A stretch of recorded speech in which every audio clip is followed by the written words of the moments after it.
კონსტანტინოვისთან ერთად კურიერი ჟურნალისტები და კრისტუმრები მთავარი თემებისა და მოვლენების შესახებ საღამომშვიდობისა. აღმოჩნდა, რომ შესაძლოა თბილისის ერთ-ერთი უბნის ისტორია შეცვალოს გლდანში ერთ-ერთ ქუჩაზე გზის საფარის რეაბილიტაციის აკონია უძველესი სამარხებით ახალი აღმოჩენის შესახებ საუბარს დავით ქაშიაშვილი განაგრძობს პირდაპირ ეთერში. დავით, რასაც ხდება სპეციალისტები რა პერიოდს განეკუთვნება აღმოჩენა და რამდენად შეიძლება ამან თბილისის დაარსების ისტორიაში გარკვეული ცვლილებები კონსტანტინოვისთან ერთად კურიერი ჟურნალისტები და კრისტუმრები მთავარი თემებისა და მოვლენების შესახებ საღამომშვიდობისა. აღმოჩნდა, რომ შესაძლოა თბილისის ერთ-ერთი უბნის ისტორია შეცვალოს გლდანში ერთ-ერთ ქუჩაზე გზის საფარის რეაბილიტაციის დროს ქვის ლოდები აკონია უძველესი სამარხებით ახალი აღმოჩენის შესახებ საუბარს დავით ქაშიაშვილი განაგრძობს პირდაპირ ეთერში.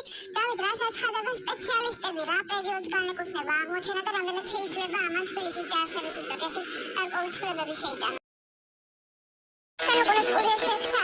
კონსტანტინოვისთან ერთად კურიერი ჟურნალისტები და კრისტუმრები მთავარი თემებისა და მოვლენების შესახებ საღამომშვიდობისა.